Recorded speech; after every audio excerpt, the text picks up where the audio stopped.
Welcome back, class. This is Professor Watson. This is Contracts, LGLA 1351. This is our lecture 2 on Chapter 9, right? On third parties and secure transactions. So we've talked a little bit about, first of all, how do you get to be a party to a contract, right? We talked about privity of contract, that you have to be connected to the contract. You have to be one of the parties that was part of the negotiations. You have to be one of the parties that gave and received consideration, right? That has obligations and rights that's directly connected to the contract. If you're only getting a right, then no consideration, right? And you're not a party. You don't have privity of contract. If you have an obligation under a contract, though, then you have privity of contract, and that means you're a party. You have rights under the contract. We talked about who can even be a party. You have to be recognized by the law as having capacity to enter into contracts. So individuals, individuals always have capacity to enter into a contract. We talked about things previously, like capacity. If somebody is mentally incapacitated, or if they're a minor, you may not be able to enforce the contract against them, but they still have capacity to enter into a contract if they want to try to enforce it against you. So be careful in those situations. Individuals, they always have the capacity to enter into a contract. What about other things, though, other entities? We talked about business entities. We talked about a sole proprietorship. Sole proprietorship can enter into a contract, but really you're just doing business with the owner, right? We talked about partnerships. Partnerships can always enter into a contract. The law recognizes those. But really, it's like a sole proprietorship. You're just entering into contract with the owners, plural, with all of the owners. And so if you have to sue somebody, you can sue one of the partners, or you can sue all of the partners. Then we talked about some of these kind of more formal business entities. We talked about like a limited partnership. If you have a contract with a limited, now that requires filings with the state. That requires officially setting that up, right? And so as a result, there are some people you can sue, some you can't. You can always sue the limited partnership, because the limited partnership is the entity that's a party to a contract. You can sue the general partner, but you probably can't sue the limited partners, right? That's where the limited comes in. But a limited partnership can be a party to a contract. So can a corporation, right? Or an LLC. And when you get up to things like corporations and LLCs, well, then the business is the only party to the contract, right? The business is the party to the contract. That's the only one you can seek any kind of remedy from. Individuals, sole proprietorships, partnerships, limited partnerships, LLCs, corporations, PLCs, professional limited corporations, or limited companies, PLLCs, professional limited liability companies, professional limited partnerships, all those things. Those are created by statute, and so they have the authority to be a party, to enter into a contract. Other things, though, if they're not on that list, you better be careful, right? Like a trust. A trust is not a legal entity. A trust is just a contract. And so a trust has no right to enter into a contract. A trust can't be sued. They can't sue. Only the trustee. The trustee is the person who acts on behalf of a trust. But again, a trust, not a legal entity. So don't enter into a contract with one. They can't be a party. Then next we talked about agency, right? Agency is the authority of one person to act on behalf of another. And how do we create that? Well, it can be expressed, or it can be implied. It could be established by statute. It can be oral, or it can be in writing. When does it have to be in writing? We talked about the equal dignity rule, right? The equal dignity rule says if what the agent is doing for the principal has to be in writing, then the agency relationship has to be in writing, right? Otherwise, if what the principal is doing for the agent, if what the agent is doing for the principal doesn't have to be in writing, then there's no requirement that the agency relationship be in writing. Okay. Generally, if you put it in writing, though, we call that a power of attorney, right? A power of attorney is a written document that gives someone your power of attorney. It gives them your authority to act on your behalf. We talked about that as discrete from a durable power of attorney. That's a little bit different, right? A power of attorney can be revoked at any time. As a result, if you become incapacitated, a power of attorney is automatically revoked. Whereas a durable power of attorney is an estate planning document, right? That's something that we draft to get around that, right? The durable part means that it survives your incapacity. It's durable. As a result, there's certain statutory requirements for a durable power of attorney, including that it be in writing, right? A durable power of attorney has to be in writing. Generally has to be either witnessed or notarized. There's some other requirements under the statutes. So before you go draft your own durable power of attorney, make sure you look up those statutes, okay? We talked about apparent authority, that kind of an equitable principle where even if you didn't actually give somebody authority, maybe you actually told them, no, you do not have my authority. But you let someone else believe by the principal's actions, the principal let someone else believe, reasonably believe, that someone else had authority to act on their behalf, then even if they don't have real authority, they may have apparent authority, okay? And if they have apparent authority, then the court may estop the principal. They may legally prevent them from denying that the agency relationship exists, okay? So we talked about those things, but we didn't quite finish talking about agency. We didn't talk about, well then, what is this relationship between an agent and a principal like? What can an agent do? What can an agent not do? What obligations does an agent have? And the flip side of that coin is, what obligations does the principal have? What can the principal do? What can the principal not do? Does the principal owe obligations to the agent? And the answer is yes, in both of those cases. So let's talk about those. Then we're going to move on and talk about third-party beneficiaries. That's a very important area, a very important area of the law. And then we'll try to cover secured transactions before we're done, okay? So let's get to that. Let me see if I can share my screen real quick, and we will get moving. All right.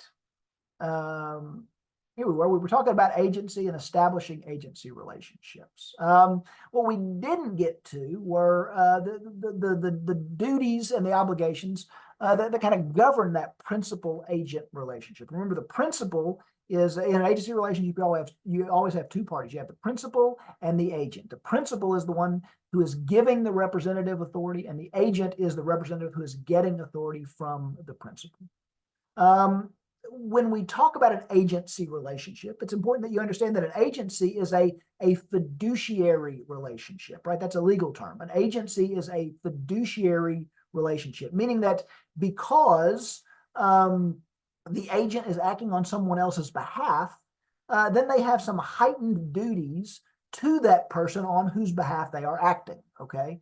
It means that the principal and the agent owe special duties to each other because of this fiduciary relationship. And what kind of duties do they owe to each other? Well, generally, when you have a fiduciary agent relationship, it means that the agent is, in general, the agent is required to put the principal's interests ahead of their own. Okay, that's the nature of a fiduciary relationship. If you're going to act on someone else's behalf, then you have the authority then you have the obligation to put their interests ahead of your own. Okay. Along those lines, there are some very specific duties that principals and agents owe to each other. Okay. Now, since it's the agent that is acting, the principal doesn't have a whole lot of duties to the agent, but they do have some. Like number one, the duty to cooperate. If you're going to appoint an agent to do stuff for you, then you have to cooperate with that agent in getting that stuff done. If there's something that the agent needs from you to complete their task, then you generally have a duty of cooperation. Most importantly, you have a duty to indemnify. Indemnify. What does that mean? It means that you have a duty to make sure to cover the financial parts, right? To make sure that that the agent doesn't have any financial obligations. If the agent does something on your behalf and they get sued for it, then you have the obligation to indemnify them, to cover the costs of that, to cover the financial side, right? If an agent enters into a contract for you, then you have the duty to pay the contract, a duty to indemnify. And that's probably the principal's major responsibility to the agent, is that duty to then be responsible for whatever the agent did, right? Financially responsible for whatever that agent did. That's a duty to indemnify. And you have a duty to communicate, right? The principal, if you're going to appoint an agent, you have a duty to communicate with them, to give them important information, to give them instructions, to let them know what it is that you want them to do, what it is that you're giving them authority to do, and what it is that you don't want them to do. If you've sent them out to do a task, but there's something specifically you do not want them to do that's related to that, then you have a duty to communicate with them and to let them know. Okay. But generally, the duties of an agent, of a principal to an agent, are pretty limited. The primary one is that duty to indemnify, the duty to be the one responsible. Okay. The agent, on the other hand, has that fiduciary duty of putting the principal's interests ahead of their own. And as a result, they have a number of specific duties under the common law. The first duty is a duty to obey, right? A duty to obey, to follow the instructions of the principal. Does that mean that if the principal says go jump off a bridge, you have to obey? No. But it means that you have to do, if you're doing business for the principal, then you have to do the type of business and in the that the principal has asked you to do, and you have to do it in the manner that the principal has asked you to or instructed you to. And if you can't do that, then you need to resign, or you need to step down and say, hey, I'm not your agent anymore. If you're going to force me to do it that way, I can't do it that way. So I have a duty to obey. And I've got a conflict. If I can't obey you, then I'm going to have to step down and not be your agent. So you've got a duty to obey. Again, you've got let's say you've got a principal who's a rich land investor, and they want you to go out and buy some property. And they say, hey, buy these types of property, but don't buy these types of property.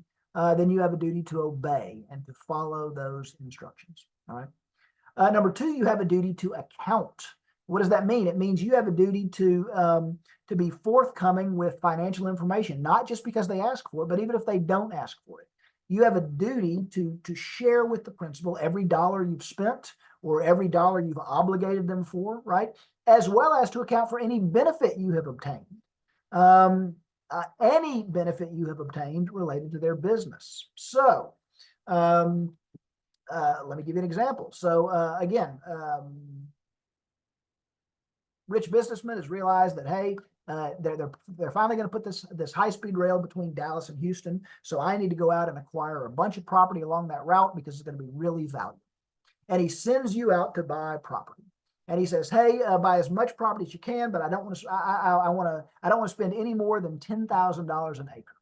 Okay, so you go out and you start looking for property, and you find a piece of property that's $12,000 an acre, and you negotiate that down to $10,000 an acre and buy it. Great.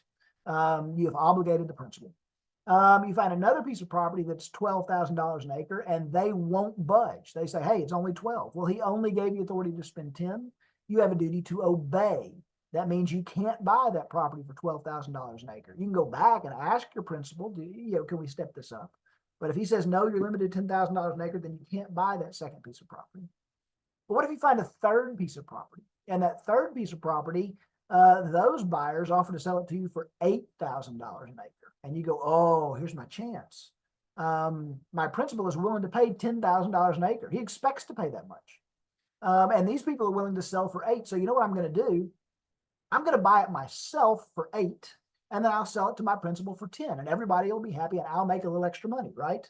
No, you can't do that because you have a duty to account for every benefit, every obligation that you've obtained on behalf of your principal. He instructs you to go out and acquire property on his behalf.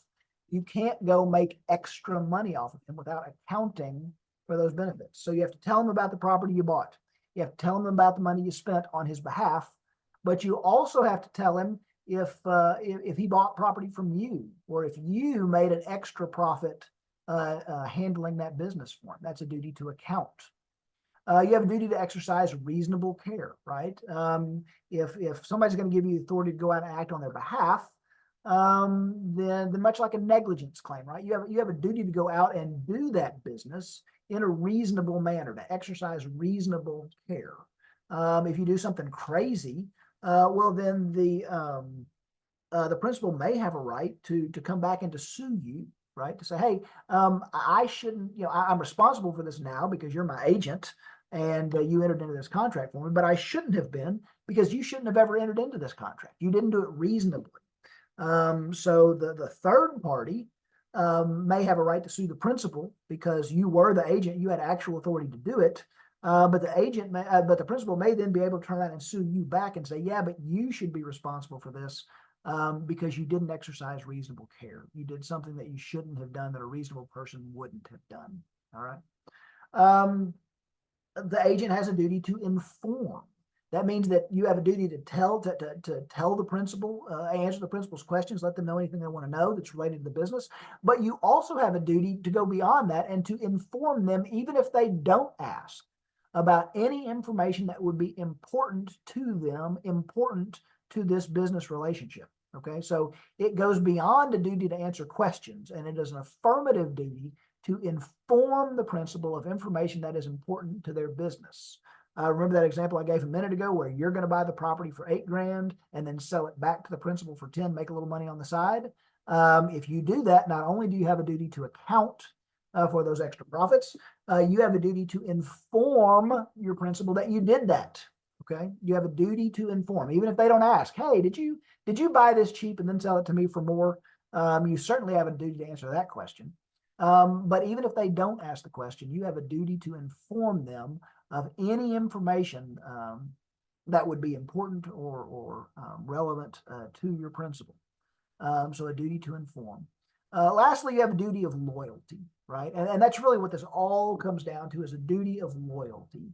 You have a duty to put, when you're acting on behalf of the principal, you have a duty to put the principal's best interests ahead of your own. Okay, so if you're out there acquiring that property and they've said they're willing to pay 10 grand an acre, but you find it for 8 grand an acre, then you have a duty of loyalty, a duty to put the principal's interest ahead of your own and to save the principal money, right? Because that is your obligation as an agent. You have those fiduciary duties. All right, so that's agency in a nutshell. Okay, let's move on to third-party beneficiaries. That was the title of this chapter, right? Was third parties. And we're just now finally, we're more than halfway through. We're finally getting to third-party beneficiaries.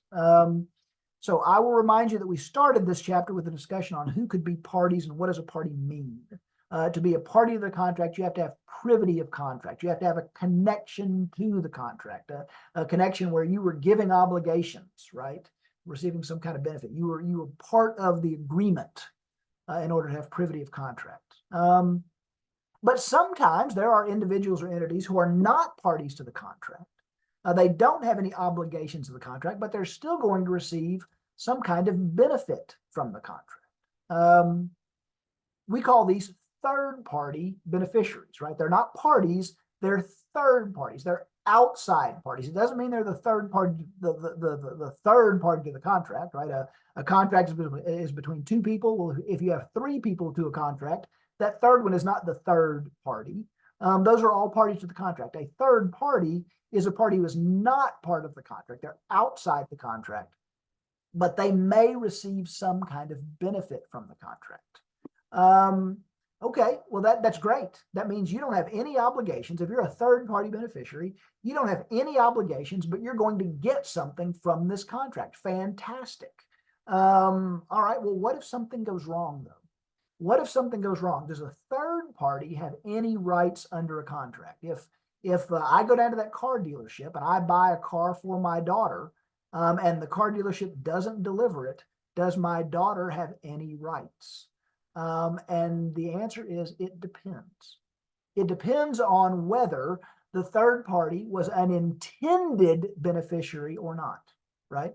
Was the third party an intended beneficiary, someone who the parties to the contract intended to receive the benefit, or are they just incidental or ancillary parties? Are they just beneficiaries? Are they just people who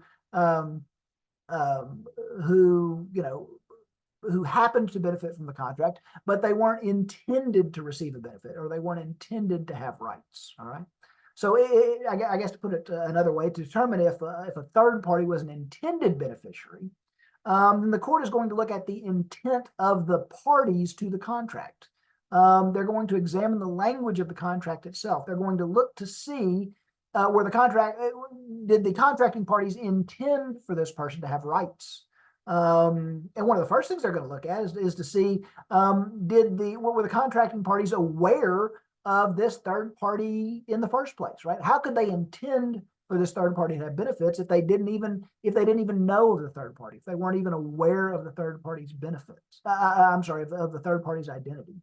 Then they're going to look at the relationship between the third party and the one or more parties to the contract, right? Is there a reason that the parties to the contract would want this third party to have any rights to the contract? Then they're going to look at the language of the contract themselves, the language of the contract itself, and see if the contract was specifically intended to benefit this third party, or if this third party was just kind of a lucky, unintended beneficiary. Okay.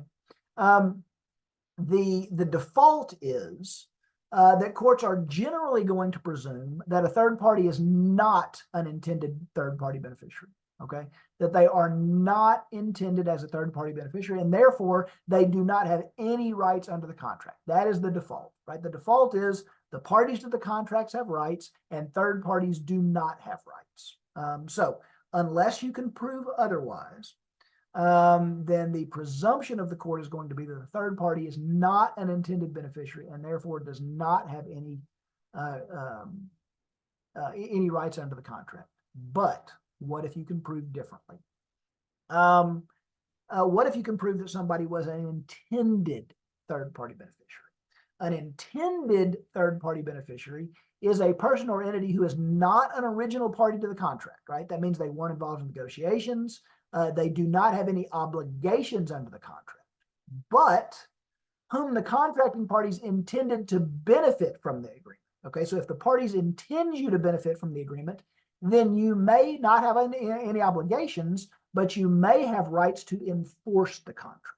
Okay, so let's look at that. I go down to a car dealership. I agree I'm going to pay $10,000 and the car dealership is going to deliver to a car to my daughter on Friday. My daughter is clearly an intended third-party beneficiary, right? She's clearly intended. If we look, do the contracting parties, are they even aware she's going to get a benefit? Sure. Her name's right there in the contract, right? They're going to deliver the car to my daughter. So yes, the parties are aware of the identity. They're aware that she's going to be receiving a benefit from this contract. Well, what is her relationship with the parties? Well, is there some reason that we would want her to benefit from this contract? Well, sure, she's my daughter, right? It's clear that I am buying this car for her. She's my daughter. I clearly intended for her to receive the benefit. And if you look at the contract, the language of the contract itself, yeah, right there in the contract, it says the car is going to her.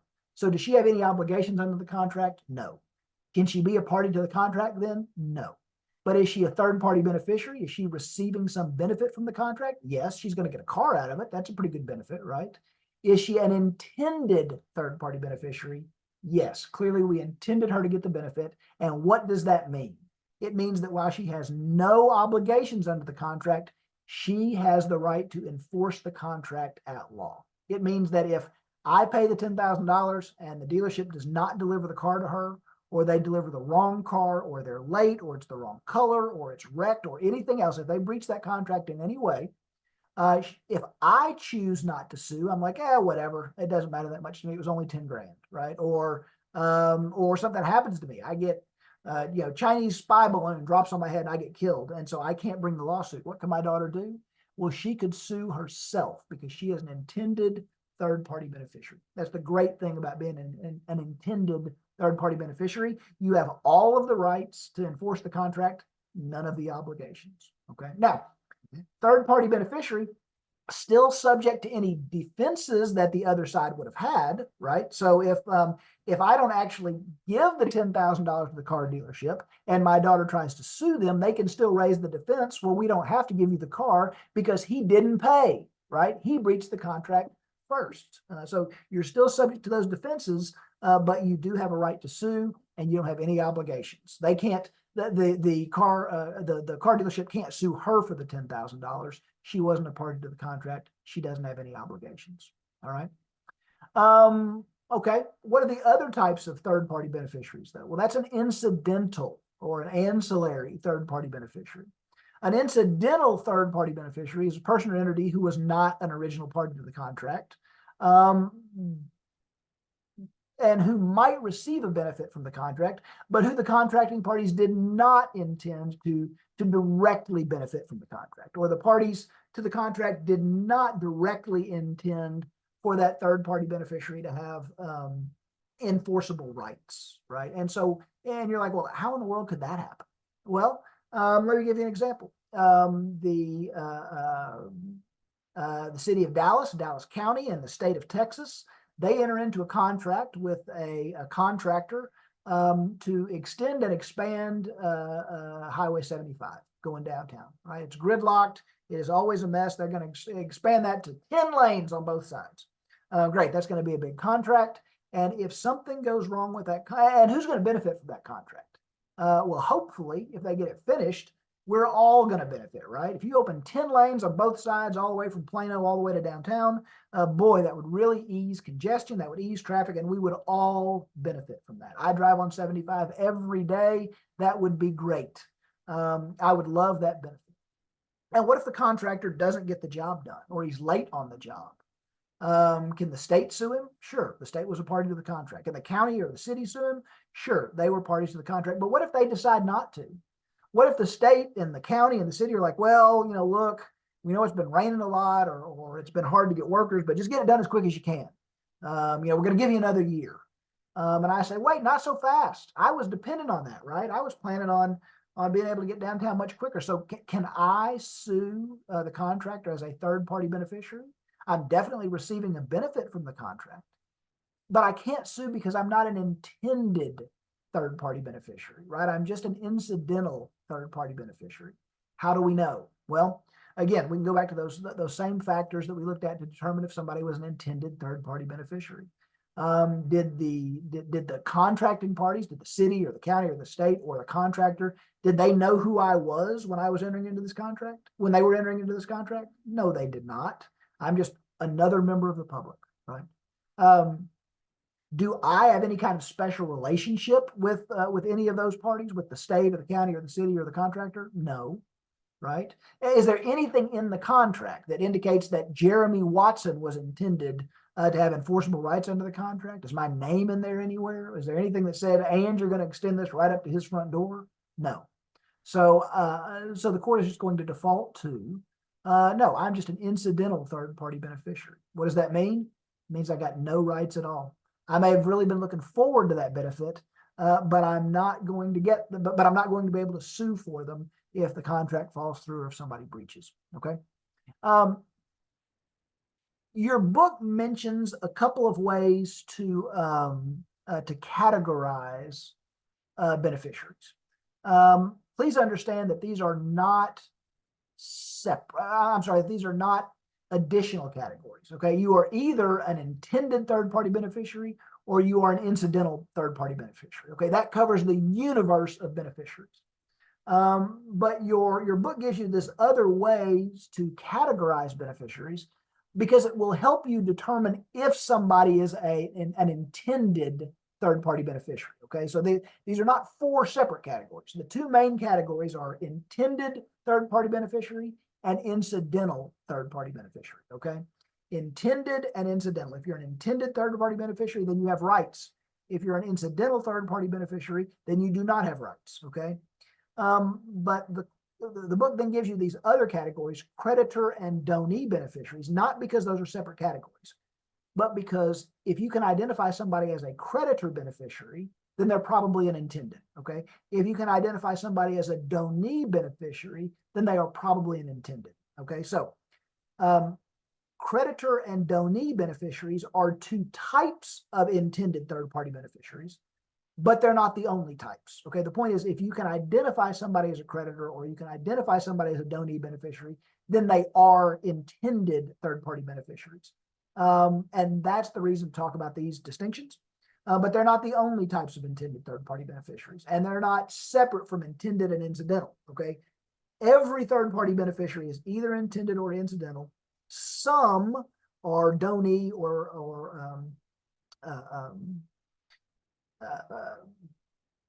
let's go back to our screen.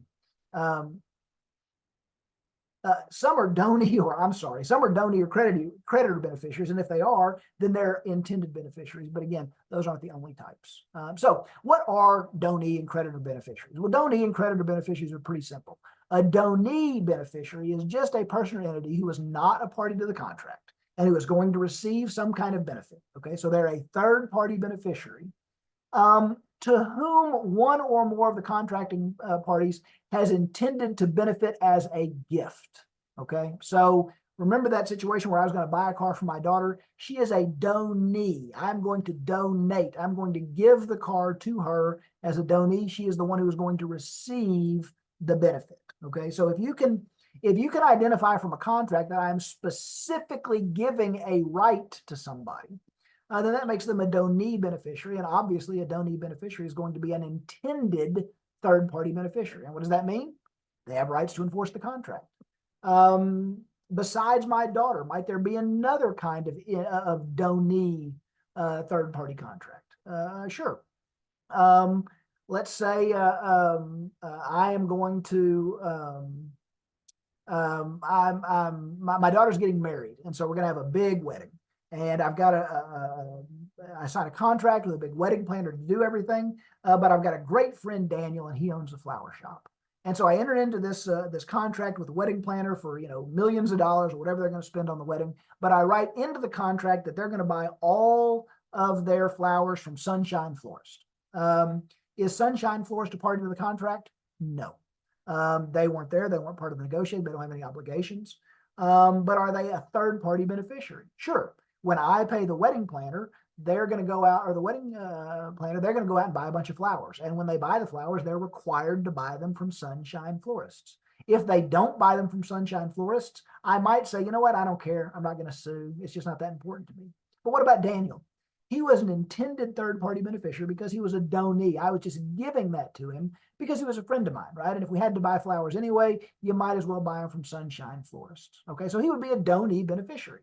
And if the wedding planner bought flowers from somebody else, Daniel or Sunshine Florist could sue because they are an intended third-party beneficiary because they fall in this category of donee beneficiaries. All right. Creditor beneficiary is similar, but a creditor beneficiary is somebody, again, they're not a party to the contract. They don't have any obligations, so they're not a party, but they're going to receive some kind of benefit. They are a third-party beneficiary. Typically, a creditor beneficiary is somebody who one of the parties is indebted to, and that's the reason we're trying to give them the benefit, okay? If you are a creditor beneficiary, then again, that is a type of intended third-party beneficiary. And so if you can identify somebody as a creditor beneficiary, then they are an intended third-party beneficiary and they do have rights under the contract. Let me give you some examples of those. I am buying a house. In order to buy a house, I'm not a rich guy. And so I'm going to have to borrow money from the bank. I'm going to have to sign a mortgage, right? And as part of that mortgage, I'm going to owe the bank a lot of money. And the bank is going to take a security interest in my house. They're going to take a mortgage on my house in case I don't pay. They can take the house. But what if my house burns down? If my house burns down, then all of a sudden the security interest that the bank has isn't worth all that much anymore, right? The house is gone. It's just a smoking pile of rubble. So they want me to have insurance. Okay, great. So I'm going to go get homeowners insurance with some insurance company, Progressive. Progressive sell home insurance? I think they do. Well, let's say I go out and I'm going to buy homeowners insurance with Progressive. So I call Progressive. I say, hey, how much? They say about this much. I say, whoa, that's a little high. Could we maybe get that down some? They say, well, if we raise your deductible, we can get your rates down a little bit. I say, that's great. Let's do the higher deductible and lower rates. They say, great. We'll write up a contract. They send me a contract. I sign it. Progressive signs it. We have an insurance contract insuring my house. Who are the parties to that contract? Well, the people who have privity are me and Progressive, right? We're the ones who engaged in the negotiations. We're the ones that have the obligations. I have an obligation to pay every month on the insurance. Progressive has an obligation to pay me if my house burns down, right? But because I owe money to the bank is going to require me to put into that contract that if the house burns down, the bank is also a payee. And so if the house burns down, then before the insurance company pays me any money, they're going to pay it to the mortgage company first until the mortgage is paid off. And then if there's anything left over, then I get it. Is the mortgage company a party to my insurance contract? No, they don't have any obligations under that contract. They are not a party. Can they sue? If my house burns down and Progressive does not pay, can the bank sue? And the answer is yes, if they're an intended third-party beneficiary. They're clearly a beneficiary. They're supposed to get a right under the contract, but were they intended? Well, yes, they were, because we can identify them as a creditor beneficiary. I owed the bank money. That's why I intended them to receive a benefit, right? So since they are a creditor beneficiary, we can identify them. That's a subcategory of intended beneficiary. That just helps us identify that, yes, indeed, they are an intended beneficiary, and therefore they can sue if there's a breach of the contract. They don't get the interest that they were anticipating. All right. Another example of that may be somebody completely unrelated to the contract, but just somebody who I owe money to, right? Let's say I owe money to my friend Daniel, who owns the flower shop. And I enter into an agreement that, hey, I'll do your wedding for you, but you have to buy all your flowers from Daniel. Well, in that situation, I'm not giving him the benefit of the contract just out of the goodness of my heart. I'm giving him the benefit because I want the benefit to go that way because I owe Daniel money. And so if he can make a little profit off of this contract with you, then maybe that profit, goes against some of the money I owe him. Okay. So the point is, donee beneficiaries and creditor beneficiaries, if you can identify somebody as a donee beneficiary, or you can identify them as a creditor beneficiary, then you know that they are intended third-party beneficiaries. Okay. If they don't fit into those two categories, they may still be an intended third-party beneficiary, but you're going to have to prove it. Otherwise, the default is they're just an incidental third-party beneficiary, which means they would have no right to sue under the contract. All right, great. Third-party beneficiaries can be very important. That leads us to this concept of assignment and delegation. All right, assignment and delegation. And the thing here is that contract rights are they're an asset, right? They're intangible. You can't touch a contract right, but the law still views them as a property interest, something that can generally be bought and sold and traded.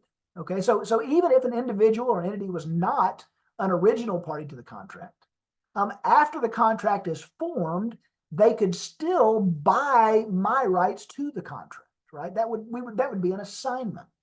If they bought rights to a contract, we call that an assignment. Or if I gave them rights to the contract, we call that an assignment.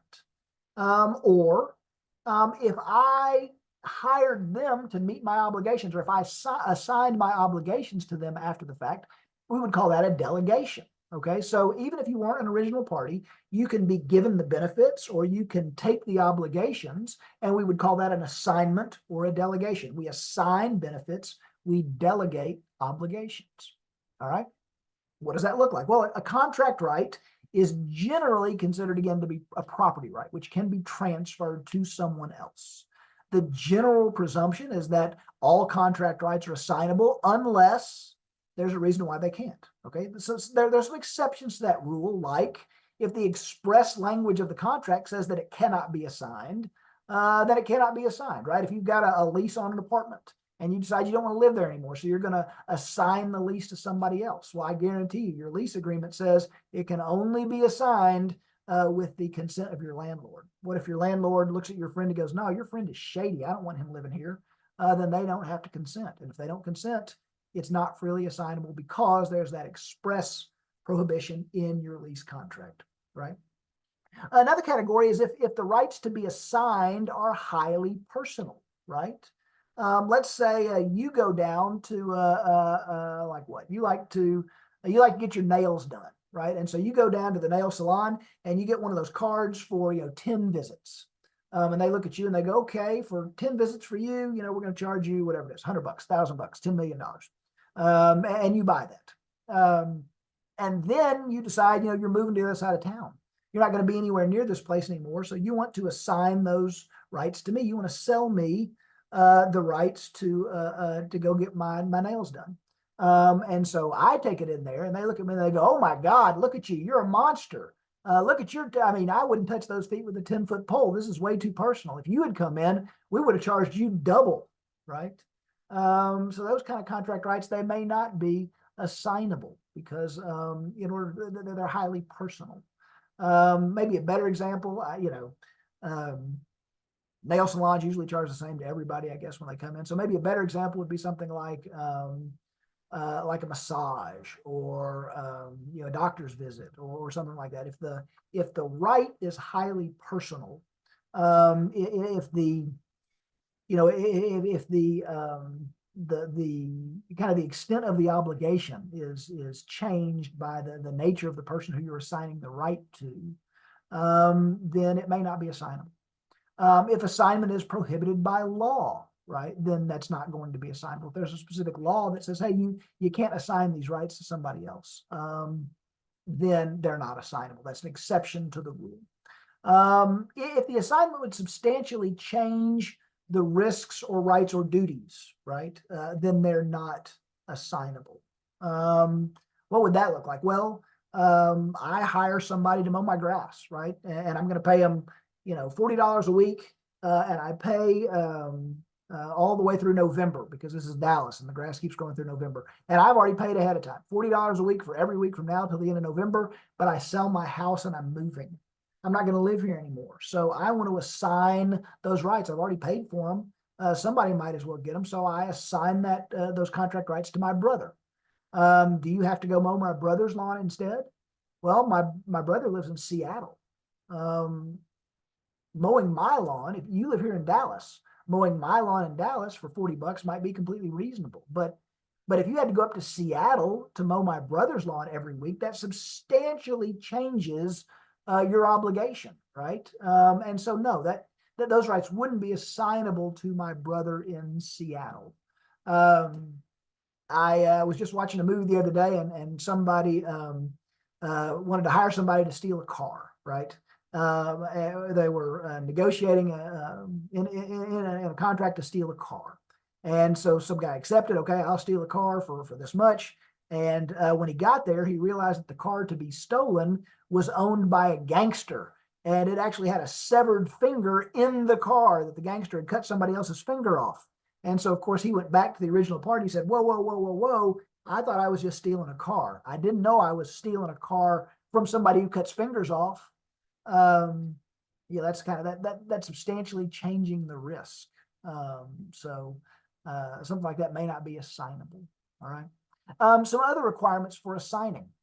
If you are going to assign a contract, even if it is assignable, then you must communicate that assignment to the obligor, to the other party to the contract, the person who's obligated to perform the contract, right? Let's take the lawn mowing contract, right? Let's say I don't try to assign the contract to my brother in Seattle. I just try to assign the contract to my next door neighbor. His yard's exactly the same side as mine. It's only, 20 feet over. That doesn't really change your obligations. So could I assign that lawn mowing contract, the rights of that lawn mowing contract to my neighbor? Probably.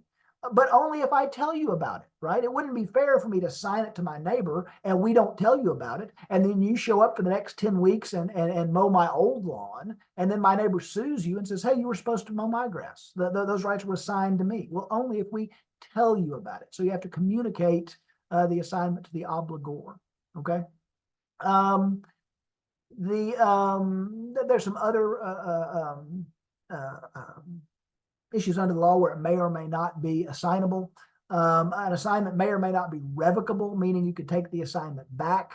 Regular principles of contract law are going to apply there, right? If I assigned you those contract rights as a gift, well, a gift once given and received is final, right? I can't take them back. But if I sold you those contract rights and you were going to pay me every month and you quit paying, well, then under normal principles of contract law, I could take those back, right? You breached the contract, so I could take back the assignment. What does an assignment do? An assignment gives the assignee all of the rights and benefits of the contract. It puts the assignee in the place of the original party, right? It gives them the right to receive the benefits and to legally enforce the contract obligations if they are not received. It's important to understand that assignment is still subject to any defenses that the other party might have, even against the original party. So if I assign you the rights to the contract, but then I don't keep paying on the contract, well, then the other party would have that defense, right? They don't have to keep doing the services because Jeremy quit paying, so I don't have to keep mowing your lawn, even though he assigned the contract to me. But that's an assignment. Okay. What about a delegation? A delegation is just the opposite of that. And a delegation is when you assign the obligations or duties under a contract to someone else. All right. Again, let me back up one. Generally, a delegation does not relieve the original obligor from performing. Right. So if I assign the obligations, if I delegate the obligations to someone else, as long as they continue to do them, that's great. But the original party didn't contract with the person to whom I delegated the benefits, right? And that's not who they want to do. They wanted me to do it, and I'm the one who promised to do it. And so if they have to sue somebody, they can sue me. Now they may be able to sue the person who delegated the benefits to as well. But unless they sign a release, they can still sue the original obligor. What would that look like? Well, let's go back to the lawn mowing, right? Let's just flip it around. I sign a contract with you to mow your grass every week for the next, 40 weeks. And you say, okay. And after we sign that contract, then I decide, you know what? You're going to pay me $40 a week, but I can hire this other guy to do it for $30 a week. So I'll hire him to do it. I will delegate the responsibilities under the contract to him. Then it's his job to go mow your lawn. I'll pay him. You'll pay me. I'll make an extra $10 every week, right? Sounds great. And there's nothing wrong with that. People do it all the time. But what if he fails to show up to mow your lawn? Or what if he does a bad job? Well, unless you have released me, I am still the original obligor. So I may have delegated the responsibilities. That guy has the duty to go out and mow your lawn. But if he doesn't do it, you can sue him or you can sue me because I am the original obligor. Okay. Unless you sign a release, unless there's a separate release where you agree to the delegation and you release me from it. In that situation, basically, we've got a whole new contract, right? We have replaced our original contract with a new contract. And in that situation, whoever we delegated the responsibilities to, he would now be a party to your new contract. All right. But if we just stick with the old contract and I delegate the responsibilities, we call that a delegation. That new party has the responsibilities. They may or may not receive any rights. Rights are an assignment. If we just transfer the duties to them, then that's just a delegation. Delegation, just like assignment, delegation is generally permitted under the law unless there are specific reasons not to, right?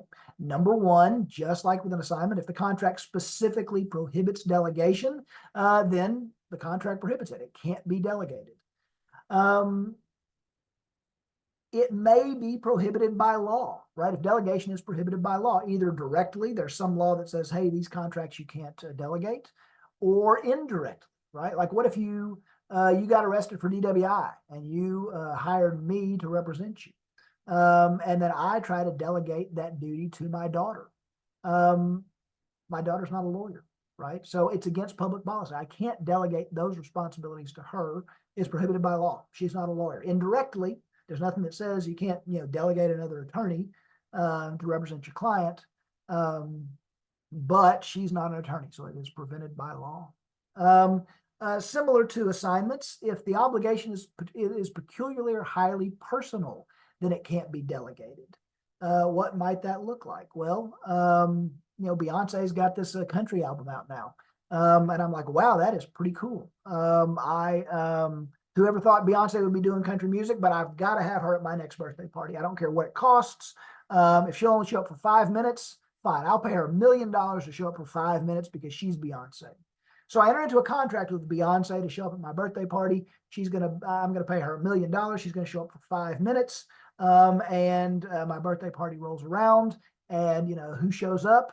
Rudy Giuliani.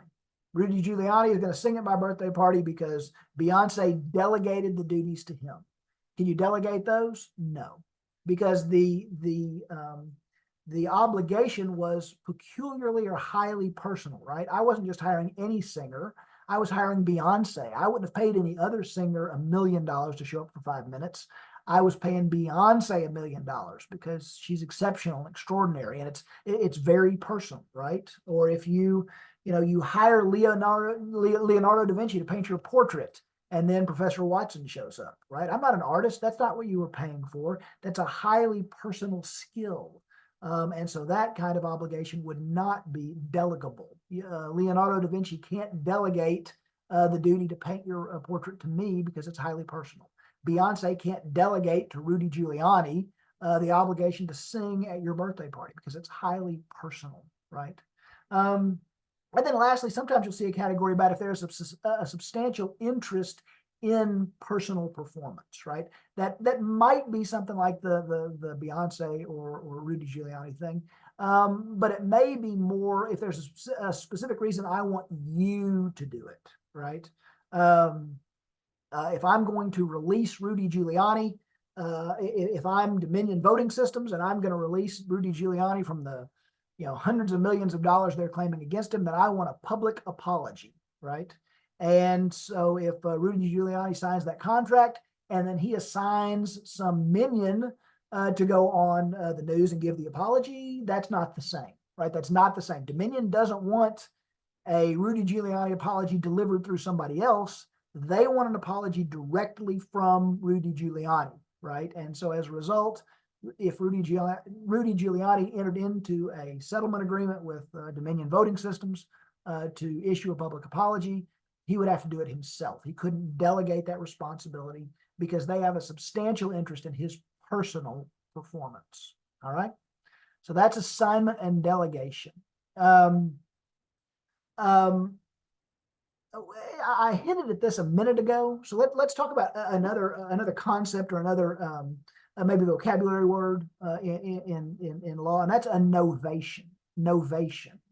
Novation is it's a brand new agreement, right? A nova is a rebirth, right? A star, if you see it go supernova, it has reborn a new star. So it's the same root word. A novation is a new agreement. Okay, so sometimes if you have an assignment or a delegation, or maybe an assignment and a delegation, if it goes so far that basically you have completely replaced the original contract with a new contract, then we would call that a novation, right? So I contracted with you to mow my lawn for $40 a week, but I sold the house and I assigned the benefits to my next door neighbor, and you delegated your responsibility to somebody else that you were only going to pay $30 a week. And I released you and I said, okay, we'll just use him. We'll just pay him directly. And you said, okay, well, I release you. If you don't pay, I'll just go to your next door neighbor. Well, what do we have? We got a brand new contract. It's not a contract between me and you anymore. Now it's a contract between my next door neighbor and whoever this other party that you hired to mow the grass was, right? We would call that a novation agreement. We've basically replaced the contract with a whole new one, right? Or if you want to sublease your apartment, but your lease says that you can only sublease it with the agreement of your landlord, and your landlord looks at the new proposed tenant, and they run their credit check, and they make the tenant sign a whole new lease agreement and that kind of stuff. If the landlord releases you, we've only got one new party there, but you've been replaced. You're out. Your new sublet tenant is in. That might be a novation. Okay, it might be, but be careful because normally your landlord's going to want to keep you both on the hook. They're going to try to twist your arm and say, well, I know you're leaving. I'll agree to the sublet, but only if you're both continue to be responsible. In that situation, that'd just be a delegation and an assignment. It would not be a novation because you're still in the contract. All right. Maybe subject to interpretation on whether something is a novation or whether it's just a highly amended contract with all the assignments and delegations. But I want you to be familiar with that term, a novation. A novation is where you've basically replaced the contract with a whole new contract. Okay, novation. All right, that finally gets us to secured transactions. Secured transactions. We'll talk about this briefly. Your book doesn't spend a whole lot of time on it. Why they want to stick it in this section with third parties, I don't really know. But this is as good a time to talk about it as any. So let's talk about secured transactions. And in order to do that, we're going to talk about our old buddy, the UCC, again. All right. Now, Remember when we talked about the Uniform Commercial Code at the beginning, we discussed that it covered several areas of the law. And ever since that time, we have been talking about Article 2, or in Texas, Chapter 2 of the UCC, which deals with sales, right? Sales by or between merchants, right? Sales of goods by or between merchants. You got to have at least one merchant involved. It has to be a sale, not a lease. It has to be of goods. But if you've got not services, right? So if you got a contract that involves the sale of goods, and you've got at least one merchant involved, then the UCC Chapter 2 applies.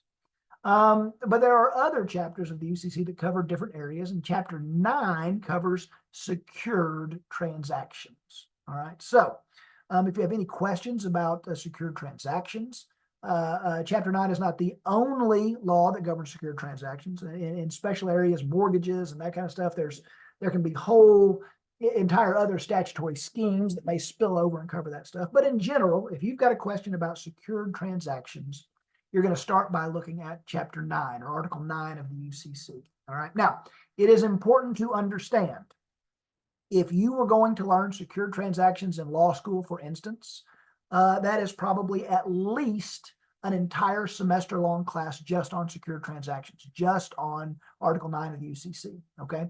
We do not have a full semester to talk about secured transactions. So I'm not expecting you to master all this or to understand all of it completely.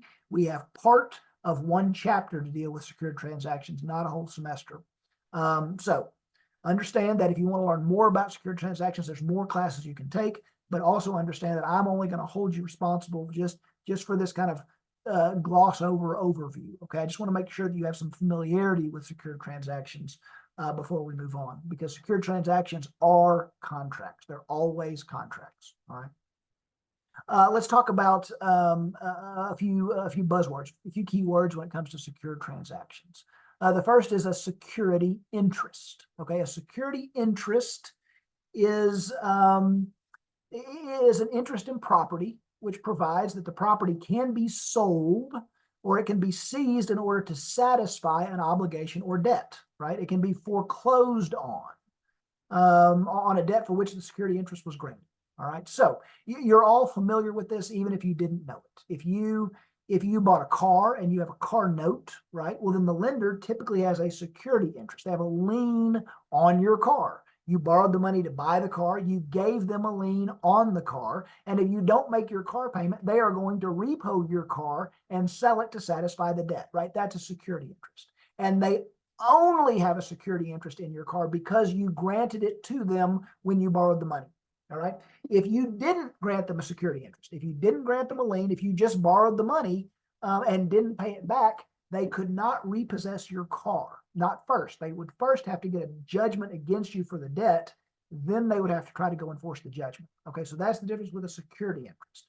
A security interest is where you specifically grant somebody that interest in your property.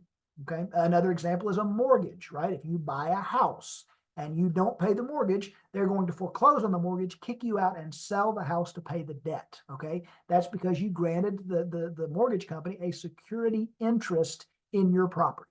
Okay, security interests can only be granted by the agreement of the person who owns the property. Sometimes by operation of law, but that's only after you get a judgment and those kind of things. So a security interest is an interest in property created by the debtor that gives the creditor some right to seize the property or foreclose on it and sell it to satisfy the debt. Security interest. All right. Priority. Priority is an important concept. Priority is the order in which multiple claims may be paid, right? A secured creditor, a creditor who has a security interest, is always going to take priority over an unsecured creditor, right? So if you owe somebody $1 million and they sue you and they get a judgment, and then they come try to take your house based on that judgment, your mortgage company is going to step in and go, no, not so fast, Jack. We've got a security interest in this house. We take priority. So if somebody's going to foreclose on this house and sell it, we get paid first because we have a security interest before you, who don't have a security interest in this house. All you have is a judgment. Okay. You may have more than one secured creditor, though. Have you heard of a HELOC, a home equity line of credit, or a second mortgage? That's where a second lender may loan you money on using the same piece of property as collateral. So you buy a house, you've got a mortgage, you grant the mortgage company a lien in your house. Then later you go get a HELOC or a second mortgage. You borrow money from another bank, and you also give them a security interest in your house. Who has priority? Who's going to get paid first? That is a question for Article 9. Generally speaking, the first priority, the first lender is going to have priority, right? But only if they do it right, only if they record it, only if they do what we call perfecting it. We'll talk about perfection in just a minute. And then another term, collateral.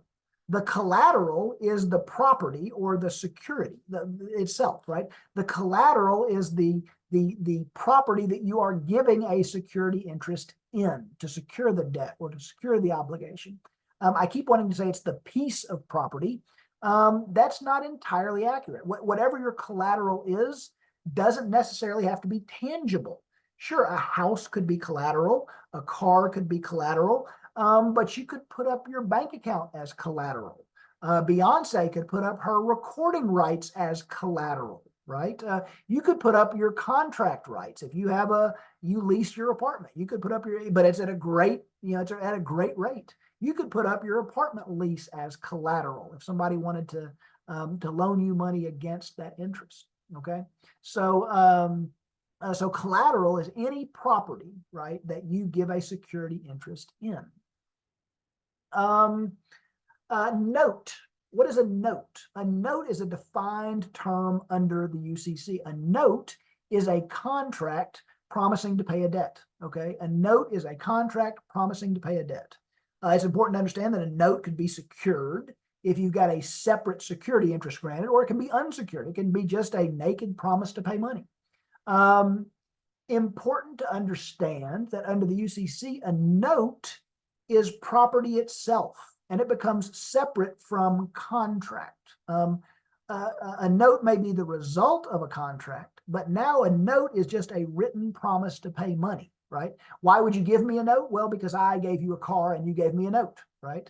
But the note under the UCC can be separated from that contract, and now it is a naked promise to pay money. And if it meets the definition and the requirements of a note under the UCC, well, then that note can be traded. It can be bought and sold and transferred to other people. And that promise to pay still goes along with whoever is the rightful holder of that note. Okay, so a note is an enforceable promise to pay a certain amount of money. Okay, that is a note. Inventory. Inventory is an important defined. It's not just a glossary term. It is an important legal term defined under the UCC when it comes to secured transactions. Inventory refers to goods held for sale. Okay, goods held for sale. So if you go to a grocery store, all those apples and oranges on the shelves, that's inventory. All those, chips and Cokes and cereal boxes, that's all inventory. The shelves themselves, not inventory. The cash registers, not inventory. Why? They got a lot of them, yes, but they're not held for sale. Okay, the things that the grocery store is selling is inventory. The other equipment and stuff that they use to sell those goods are not inventory.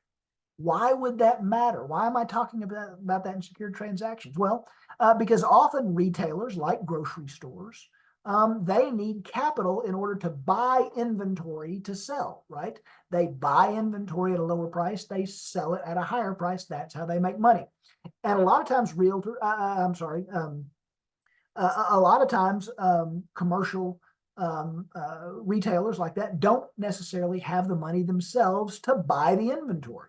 So they borrow the money, and when they borrow the money, they may give a security interest in their inventory, right? So you own a grocery store. You need $10,000 to fill it with groceries so that you can sell. You borrow $10,000 from the bank. You give the bank a security interest in your inventory. Do you know what that inventory is yet? No, because you just got the money and you haven't bought it. In addition, as you sell property and you get money, The stuff that you sold is no longer your inventory, right? Because you sold it, but now you have cash. The inventory, and then you may use that cash to buy more inventory. Inventory that you didn't use the original loan money to buy, but that is still your inventory nonetheless. And that inventory can change over time. But if you have granted a lender a security interest in your inventory, then you've granted them a security interest in whatever goods that you are holding to be sold right now. All right. So that's why a word like inventory is important to understand. If you grant me a security interest in your inventory, then you're not granting me a security interest in your cash registers or your shelves or your buildings, right? Or your delivery vehicles. That's not inventory. Could vehicles be inventory? Sure. If you were a car dealership, right? A car dealership has a bunch of cars out on the lot. That is their inventory. But if they've got food in the refrigerator inside, that's not inventory. That's just, something that they've got there for their employees. So inventory is an important word to know when it comes to secured transactions. An instrument. Instrument is a defined term under Chapter 9 of the UCC. An instrument is a formal written document that evidences a right to pay. Okay, so a note is an instrument. But so are some other things like checks and certificates of deposit and those kind of things, right? Bonds are instruments. What is the difference between a note and an instrument? Well, instruments, we're not going to get into all the technical details because, again, we don't have a full semester. But instruments are more freely exchangeable on the market like property. Okay, an instrument you can trade to somebody else. You say, what you talk about, Professor Watson? Well, have you ever had a grandmother write you a check for your birthday? If you look on that check, it doesn't say, I owe Jeremy Watson $1,000. It says, pay to the order of, not pay to Jeremy Watson $1,000, pay to the order of. That makes it an instrument. What does that mean? It means I can take that check and I can go cash it to the bank, and if I do, the bank will give me $1,000. But I could trade that check to somebody else. I could endorse the back of the check and order the bank to pay you instead of me. And then if you took the check to the bank would pay you $1,000 because I had ordered the bank to pay you. Or you could transfer that check to a third party. They could transfer it to a fourth or a fifth or a sixth party. And as long as all those endorsements were done correctly, the bank would pay whoever the rightful holder of the check was, because it is an instrument, not a note. All right. Instruments are easier to transfer and to trade and to be enforceable. All right. Whole bunch of law, whole bunch of definitions on instrument. Just want you to be generally familiar with the term. Okay. An instrument is a written obligation to pay money, but it is transferable to other people. Okay. A security. Let's make sure that you understand what a security is versus having security. Okay.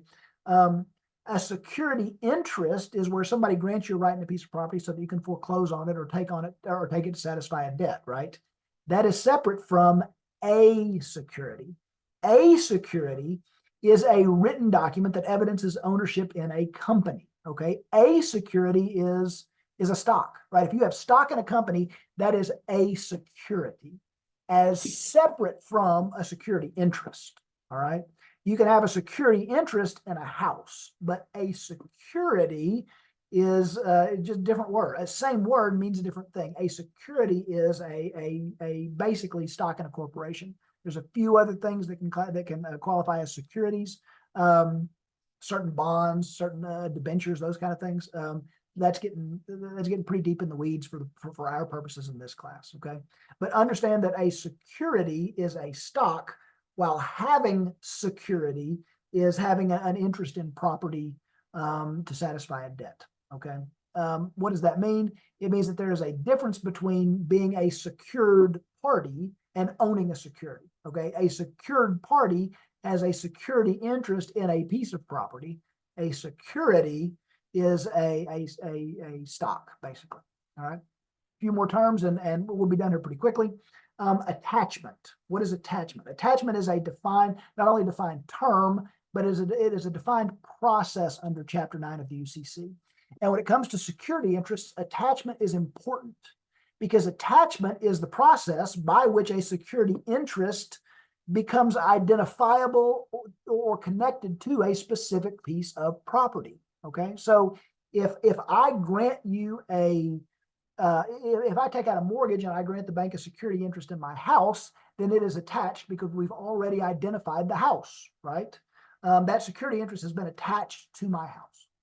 But what about things like inventory, right? We talked about that a minute ago. What if I'm a grocery store and I borrow money from the bank to buy inventory and I give them a security interest in my inventory? Well, I haven't bought any inventory yet. I don't have anything on my shelves.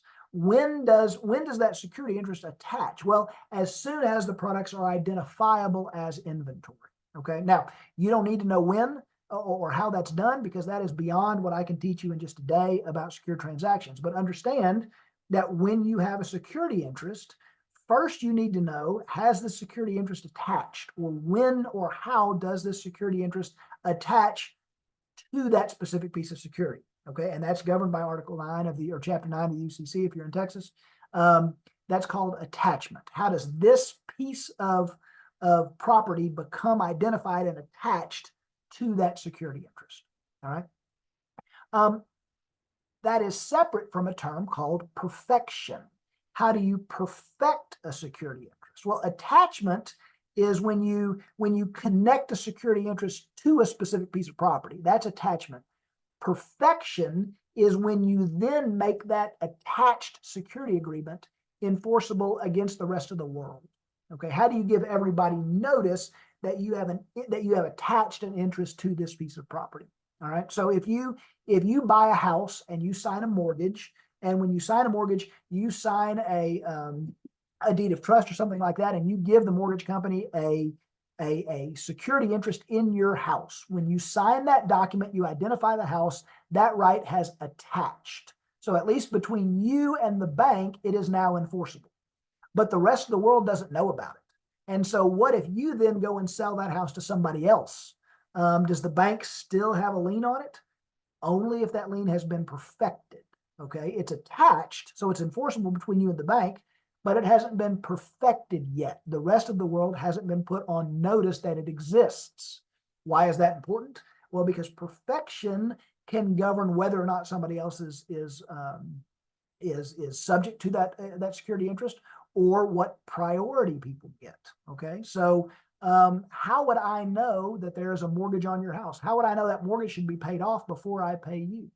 Well, the bank would perfect the lien. They would file the lien down in the property records. That gives the rest of the world notice. So you attach the lien by identifying the house in those records that we sign. We perfect the lien by telling the rest of the world about it. And for real estate, we do that by filing it in the property records. For other types of property, there's different ways to do that. For inventory, you would file a UCC financing statement with the Secretary of State's office.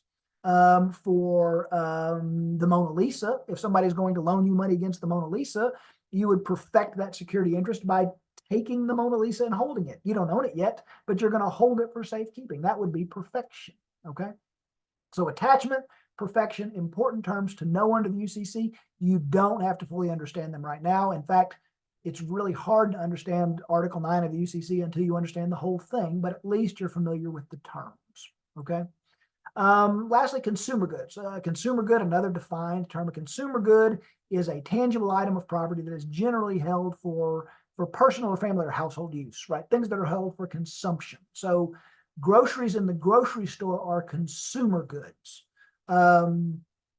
Groceries that are on the shelf at the wholesaler's shelf, not consumer goods, not yet, because they're not selling them to an end user. The wholesaler sells them to grocery stores. The grocery store sells them to consumers. Why do you need to know that? Well, because it affects how the security interests can be attached to things. All right. A security interest, if you've got a pallet of oranges at the wholesaler, then that is inventory. And I can attach a security interest to that, and I may be able to, if somebody else comes and takes that pallet of oranges, as the secured party, I may be able to take them back because I've got a lien. Whereas if I loan money to the grocery store on that pallet of oranges and they sell them, then those are consumer goods. And as soon as they sell them and you take your oranges and you walk home, The bank can't come knock on your door and say, hey, I know you bought oranges from Kroger's, but you got to give those back because we have a security interest and Kroger didn't pay us. No, it was a consumer good. And so the second they sold it, the security interest was no longer attached. All right. It is more complicated than that. It would depend on things. It depends on some other terms. No reason to go into things like good faith purchase for fair value. But if you wanted to take a whole class on secured transactions in Article 9 of the UCC, you could certainly do that. If you find yourself working in an area like finance or car loans or mortgages or title companies, then these are all things that you would need to know about, right? If you go to work for an HR department at American Airlines, then you probably don't need to know a thing about secured transactions. But I at least want to give you a taste of some of these terms and kind of a general understanding of secured transactions and how they work. 3 more terms and we'll be done, okay? A purchase money security interest. What is a purchase money security interest? A purchase money security interest is a lien where the money that was loaned was used to buy the specific piece of collateral, right? The specific piece of property that you're granting a security interest in. So a mortgage is a purchase money security interest. You borrowed the money, you used the money to buy the house, you gave me a security interest in the house. A car loan is a purchase money security interest. You gave me money to buy the car, you granted me a security interest in the car. The money was used to buy the car, right? That is a purchase money security interest. Whereas if I loan you $1,000 and you need to pay your taxes, and so you borrow $1,000 from me and you give me a security interest in your car, that's not a purchase money security interest. You didn't use the money you borrowed to buy the collateral, right? So not a purchase money security interest. Why do you need to know? Why does it make a difference? Well, because it can affect who has priority, right? If you've granted more than one person a security interest in your car, and then you start defaulting on loans, who's going to have priority to take that car first and pay their debts? Well, generally speaking, a purchase money security interest is going to take priority over other security interests, assuming that it's perfected correctly. How would it be perfected? Again, we'd have to have a whole semester to talk about that, but it's important to understand at least some of these terms, or at least be familiar with them. Maybe not understand them completely, but be familiar with them. So if they pop up, you go, okay, I know a little bit about what that means, and I know I need to know more, and I know where to go. I'm going to go to Chapter 9 of the UCC. Okay. Good faith purchaser in the ordinary course of business. A GFP, good faith purchaser in the ordinary course of business or course of ordinary business. A GFP. What is a GFP? A GFP is a buyer who acts honestly and in good faith to acquire property and gives value, and who has no notice of other adverse claims. In other words, it's somebody who bought property for value in good faith, right? They didn't know there was a security interest. Why? And it's a defined term in Chapter 9. Why is a GFP important? Because GFPs, if you're a GFP, then in most situations, it means you would take the property clear of any kind of liens, clear of any kind of security interests, okay? So if I bought a house and I got a mortgage and I granted the title company a lien against my property, and they never filed that, they never perfected it, they never told the rest of the world. Well, if the bank if I didn't pay and the bank foreclosed on that loan, they could take the house away from me because it's already attached. But what if I sold that house to you and you bought the house and you didn't know anything about that lien because the bank never perfected it? They never filed the mortgage with the property records. You had no way to know about it. You would be a GFP and you would take the house, and the bank wouldn't be able to take the house away from you because you were a GFP. What if the bank had filed the lien in the deed records and you bought the house anyway? Well, now you're not a GFP because you bought with notice, right? Whether you looked at the property records or not, it was filed down there, so you were on notice. So if you buy the house from me and that mortgage doesn't get paid off, you're not a GFP, and the bank can still take the house away from you. They can still enforce their lien against that property because you were on notice and they have priority. All right. Let me give you another example. What if the bank did not file their lien And so I say, and I know that I'm in bad shape and I can't pay the mortgage, and so I sell it to my brother for $1. Is my brother a GFP? No, it's not fair to let my brother keep the house, right? Because he's in on the deal. He's an insider. He probably knew about the loan, and he definitely didn't give value, right? So my brother or brother-in-law would not be a GFP because they're an insider, because they didn't give value. That means if the bank had to sue me and I said, ha ha ha, I already sold the house, they could still enforce the lien again. They could still enforce the security interest against my brother. They could take the house back from him because he is not a GFP. He did not take in good faith. He knew about the mortgage, even though it wasn't recorded. Or he did not pay value. He didn't pay fair value. He only paid $1, right? So not a GFP. So if you see that term GFP, that's what people always abbreviate it GFP. Just understand that's an important and powerful situation where if you buy property, you buy it free of any liens that might be on it. GFP. Last one is a bulk sale. Understand that a bulk sale is just defined as a sale of a major part of inventory, not in the ordinary course of business. Okay. Let's talk about what that is and why it makes a difference, and then we'll be done. If I go over to Kroger's and I buy a bag of oranges, those are consumer goods. And when I walk out of the store, I am a GFP. I didn't know that the lender had a lien on inventory, and even if they did, this was a consumer good, and so that sale was in the normal course of business. I paid value. I walk out of there with that bag of oranges free and clear of any liens. Bank can't take it back. But what if the grocery store says, you know what, we're busted, we're going out of business, and they have a fire sale, and they say, hey, grocery store down the street, I'll sell you all of my oranges for $100, right? I'll sell it to you in bulk. That's a bulk sale. That is not in the ordinary course of business, right? Selling oranges is part of a grocery store's business, but selling them all at once, right? Selling all of their oranges or selling them by the pallet load is not in the ordinary course of their business. What is the result there? Well, the result there is that if it's a bulk sale, then it's not a sale of consumer goods. They're not going to be protected from that UCC lien if the UCC lien has been attached and perfected properly. All right. So when you go into the grocery store, you can do so comfortable in the fact that whatever you pay for and walk out of there with is yours. It's not going to be subject to any liens. But if you go in there on some kind of fire sale and they're like, hey, we'll sell you all of our oranges, or we're closing out inventory, we'll sell you everything here, at a discounted rate, be aware that you may not be a GFP, and you're gonna need to check and see if there are any liens that are perfected, because you may be subjected to those if it's a bulk sale. All right. That's a lot on secured transactions in just a little bit of time. Again, if you wanted to learn everything about secured transactions, that's at least one semester long class, and maybe 2 or 3, or maybe 2 or 3 plus some years of experience doing that. I do not expect you to be experts on secure transactions. I just want you to be familiar with some of those terms so that as you become legal professionals, if some of those terms pop up, that you're not clueless, that first you have a little bit of an idea of what they mean and why they're important, and then also where you can go to look those up. Those are all defined terms under the UCC. If you want to know why they're important, Article 9 is really kind of circular, and you can't understand any part of Article 9 until you understand the whole thing and understand how it all fits together, and that takes time. But at least once you have some familiarity with it. If you have any questions about secure transactions, give me a call, shoot me an email, let me know, okay? And we can talk about that.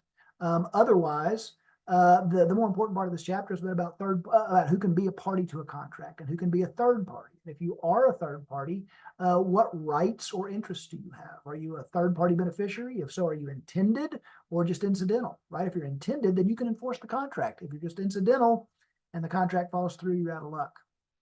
We talked about assigning and delegating rights to a contract, right? If you have been assigned an interest and somebody breaches the contract, well, then you can sue to enforce it, because you're now kind of like an intended third-party beneficiary. Those rights have been assigned to you.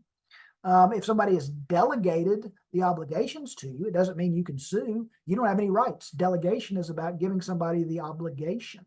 And if you're the person who delegated the rights, understand that you can still be sued. It was still your initial obligation. Okay. Those are the big takeaways from this chapter. But like I said, any questions, give me a call, shoot me an email anytime. Otherwise, Good luck, and I'll see you next week. Thanks.